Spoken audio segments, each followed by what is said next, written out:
So, hello guys. So, mag-share na naman tayo kung ano ang pampatanggal ng mga stretch marks. So, ako kasi marami akong stretch marks. Kasi nga po, dalawa na yung anak ko. Kasi hindi naman talaga maiwasan mga muti. Yung iba walang stretch marks kasi inaano talaga nila na hindi nila kamutin yung mga tiyan nila. Ako kasi hindi ko talaga kaya ganyan talaga ako na ganyan. So, yung tiyan ko is puno ng stretch marks. Dahil dalawa na yung anak ko, tsaka maano din yung buhok.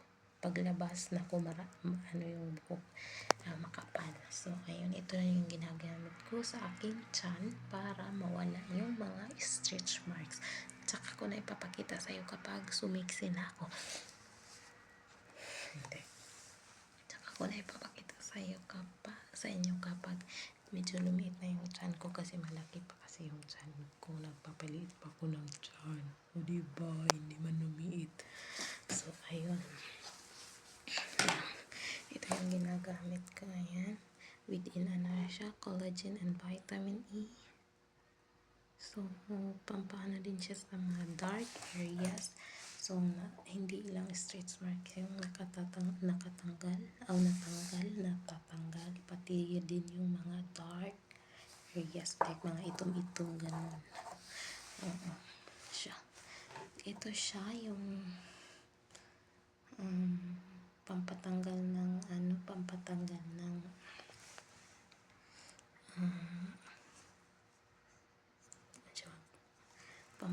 ng stretch marks is ano lang siya, 35 reals.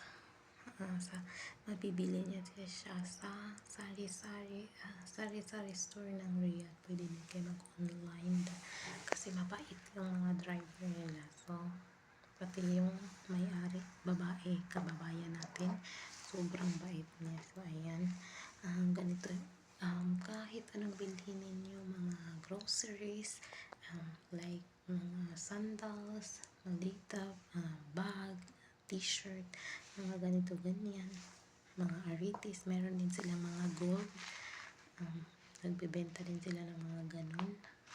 Lahat ng kailangan nyo na sa kanila. Meron din silang food. Sa 25 reals mo, mabubusog ka na. Tsaka makakain ka pa ng food, Filipino food.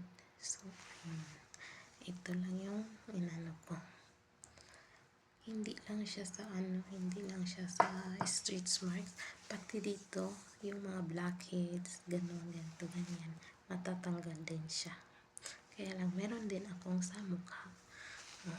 Ito para lang talaga to sa stretch marks. Diba? May comment ni si Manay, masukuro ba din ni si Manay, basta dito mag-post kung pampagwapa daw niya, kung anak akong ipasagdan. Sig buot Manay, sig maritis diya Manay. Kabalo ka ako, maritis ka, di ka madato anak. Mupay magkuan ka na ako, nga moingon ka, nga asa ka na kapalit anak, kay magpagwapa na lang po, kumuingon na lang ka anak. Di kay suya-suya, Ginoo ko, bati kung na mo ikawapa ka, Ginoo. Nila ni siya mag-sideline ta kay once mama na ta. So, gamon yun na tong tanan para sa atong mga anak. So, saludo ako sa mga mama, sa mga mamis, mga mami. Saludo ako. Kana bitang mulaban kay ka para sa imong mga anak. Then, ang ubang mga tao, sigpang daot, it's okay. Lagi kayo na ko na. Kay nga no, kung sa imong ginalibak, muoy maningkamot, itaas. Ikaw man ang libak, magpabili na ka, mabagsak ka mo. Ayaw na pang libak yan na. Puhon maabot ko na ako yung mga item dala, so palit na yun ako para magwapa ka. Ha? Diba? Ginabay na, hindi na